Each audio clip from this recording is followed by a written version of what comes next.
ದೇವ್ರಿಗೆ ಸ್ತೋತ್ರ. ನಾನು ಹಿಂಗೆ ಸ್ಕೂಲ್ ಒಳಗೆ ಇದು ಅಡುಗೆ ಮಾಡಕ್ಕೆ ಹೋಗ್ತೇನೆ ಶಾಲೆ ಒಳಗೆ, ಬಿಸಿ ಊಟ ಅಂತ ಹೇಳಿ ಕನ್ನಡ ಶಾಲ್ಯಾಗ. ಅಂತ ಅವತ್ತೇನಾಯಿತು, ಬಿಸಿ ಬಿಸಿ ಸಾರು ಭಾಳ ಹಿಂಗೆ ಕುದೀತಿರ್ತಿರಲ್ಲ, ಆ ಸಾರಿತ್ತು.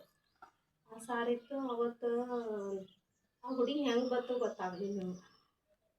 ಆ ಹುಡುಗಿ ಬತ್ತು. ಮತ್ತು ಒಬ್ಬರು ಅಂಗನವಾಡಿಯವ್ರು ಬಂದಿರ್ರಿ. ಅಂಗನವಾಡಿಯವ್ರು ಅವ್ರು ಅನ್ನಕತ್ರು, ಇನ್ನೇ ನಂಗೆ ಸಾರು ಕೊಡ್ರಿ, ಒಂದು ಸ್ವಲ್ಪ ನಂಗೆ ಸಾರು ಬೇಕಾಗಿತ್ತು ಅಂತಂದ್ರೆ. ಆ ಸಾರು ಗ್ಲಾಸ್ನಾಗ ಹಾಕಿ ಇಟ್ಟಿನಿ ರೀ. ಮತ್ತು ಅವ್ರಿಗೆ ಅಂದಿನ ಓಯ್ ಬಾಬಿ ಹುಡುಗರು ಬರ್ತಾವೆ ಇಲ್ಲಿ, ಎಲ್ಲರ ಹುಡುಗರು ಮೈಗೆ ಚೆಲ್ಕೊಂಡು ಅಷ್ಟು ಅಂದಿನಿ ರೀ ನಾ. ಅಂದ್ರೂ ಇಲ್ಲ, ನನ್ನ ಹುಡುಗರಿಗೆ ನಾ ಊಟಕ್ಕೆ ಹಾಕಾತೀನಿ, ಮತ್ತು ನೀವು ಬೇಡ, ಆಮೇಲೆ ಬಂದು ಒಯ್ತಾನೆ ಇನ್ನೇ ಅಂತ ಅಂದ್ರೂ ನನಗೆ ನಾವು ಮತ್ತೊಂದು ಹುಡುಗಿ ಕರೆದೀನಿ ರೀ, ನಮ್ಮ ಶಾಲೆನ ಹುಡುಗಿ, 3ನೇಂತ ಹುಡುಗಿ ಚೈತ್ರ ಒಂದು ಸ್ವಲ್ಪ ಅಂಗನವಾಡಿಯವ್ರು ಕೊಟ್ಟು ಬರ್ಬೇಕು. ಯಾಕೆ ಹೇಳೋ ಗೊತ್ತಿಲ್ಲ ರೀ ಸರ್ ನಂಗೆ. ಇಷ್ಟು ವರ್ಷ 18 ವರ್ಷ ನಾ ಕೆಲಸ ಮಾಡಿದ್ರು ಒಂದು ದಿವಸ ನಮ್ಗೆ ಪ್ರಾಬ್ಲಮ್ ಅಂತೂ ಇಲ್ಲೇ ಇಲ್ಲ. ಹಂಗೆ ಯಾವತ್ತೂ ಪ್ರಾಬ್ಲಮ್ ಆಗಿರಲಿಲ್ಲ. ಅವತ್ತು ಏನಾಯಿತು, ಆ ಹುಡುಗಿ ಏನು ಮಾಡ್ತು, ನಾವೆಲ್ಲ ಬಾಂಡೆ ಹೊತ್ತು ಹೊರಗೆ ಇಡಾಕಿದ್ದೀವಿ ರೀ.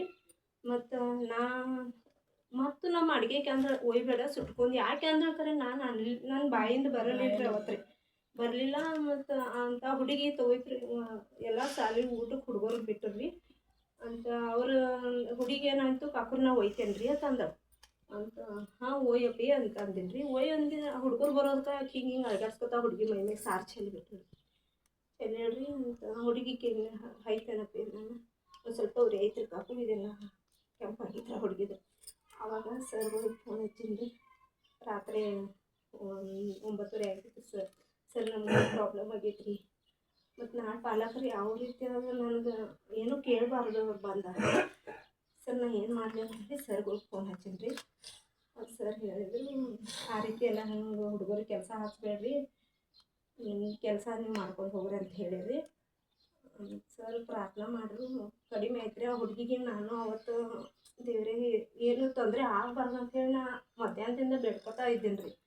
ಬಟ್ ಯಾವುದೂ ತೊಂದರೆ ಆಗಕೂಡ್ದು ಅಂಥೇಳಿ ನಾ ಆ ಹುಡುಗಿಗೆ ಸಾರಿಗೆ ಹುಡುಗಿಗೆ ಹೋಗಿ ನೋಡಾಕತ್ತೀನಿ ರೀ. 1-3 ಚಿಕ್ಕಿ ಬಿದ್ದಿದ್ದು ರೀ ಇಲ್ಲಿ ಸಾರು, ಬಿಸಿ ಕುದಿ ಸಾರು ಇಷ್ಟೆಲ್ಲ. ಆಮೇಲೆ ಸರ್ಗಳು ಸರ್ ನನ್ನ ಸಲುವಾಗಿ ನೀವು ಪ್ರಾರ್ಥನೆ ಮಾಡಿರಿ, ಸರ್ಗಳು ಪ್ರಾರ್ಥನೆ ಮಾಡಿರಿ, ಅವ್ರಿಗೆ ತುಂಬ ಹೃದಯದ ಎಲ್ಲ ಹೇಳ್ತೀನಿ ಸರ್. ನಾನು ಇದ್ರೊಳಗಿಂದ ನನಗೇನು ಆಗ್ತಿತ್ತೋ ಗೊತ್ತಿಲ್ಲ. ಅವತ್ತು ಪಾಲಕರು ಬರ್ತಿರಂದ್ರೆ ನನ್ನ ಪರಿಸ್ಥಿತಿ ಯಾವ ರೀತಿ ಇತ್ತೋ ಗೊತ್ತಿಲ್ಲ. ಪ್ರಾಬ್ಲಮ್ ಆಗಲಿಲ್ಲ ಇಲ್ಲ ಸರ್, ಇಲ್ಲ ಆರಾಮಾಯ್ತು. ಇಲ್ಲ ಅದೆಲ್ಲ ಈಗ ದೇವ್ರಿಗೆ ನಾನು ಸೂತ್ರ ಹೇಳ್ತೀನಿ, ಏನು ಸಮಸ್ಯೆ ಇಲ್ಲ, ಇಲ್ಲ ಆರಾಮಿದ್ದೀರಿಲ್ಲ. ಅದು ಮಗು ಸಾಂಬಾರು ಚೆಲ್ಕೊಂಡಿತ್ತಂತೆ. ಸಾಂಬಾರು ಚೆಲ್ಕೊಂಡು ಹೋಗಿದ್ರೆ ಅವೆಲ್ಲ ಮೈಯಲ್ಲಿ ಗುಳ್ಳೆ ಹೇಳ್ತಾವಿದೆಲ್ಲ. ನಾನು ಹೇಳ್ತಿದ್ದರೆ ಆ ಮಗುಗೆ ಅದು ಪ್ರಾಬ್ಲಮ್ ಆಗಬಾರ್ದು, ಹತ್ತಿರ ಕಡೆಯಿಂದ ಕೆಲಸಕ್ಕೆ ಪ್ರಾಬ್ಲಮ್ ಆಗ್ಬಿಡೋದು. ಇಷ್ಟೇ ಪ್ರೇಯರ್ ಮಾಡೋದು. ನಿಮ್ಮಷ್ಟು ನಾನು ಪ್ರೇಯರ್ ಮಾಡೋಕ್ಕೆ ಬರೋಂಗಿಲ್ಲ, ಅಷ್ಟು ದೊಡ್ಡ ಪಂಡಿತನೂ ಅಲ್ಲ ನಾನು. ನಿಮ್ಮ ಹಂಗೆ ಹೇಳ್ಕೊಳ್ಳುವಂಥ ಪ್ರಾರ್ಥನೆ ನಂದಿಲ್ಲ. ನಮ್ಮ ಪ್ರೇಯರ ದೇವರೇ ಆ ಹುಡುಗಿಗೆ ಯಾವುದೋ ಪ್ರಾಬ್ಲಮ್ ಆಗಬಾರ್ದು, ಮತ್ತು ಇವ್ರಿಗೆ ಯಾವ ಕೆಲಸಗಳಿಂದ ಸಮಸ್ಯೆ, ಇಷ್ಟೇ ಪ್ರೇಯರ್ ಮಾಡೋದು. ದೇವರ ಪ್ರಾಬ್ಲಮಿಂದ ಹೊರಗೆ ತೆಗೆದಿದ್ದಾರೆ. ದೇವ್ರ ಸ್ತೋತ್ರ.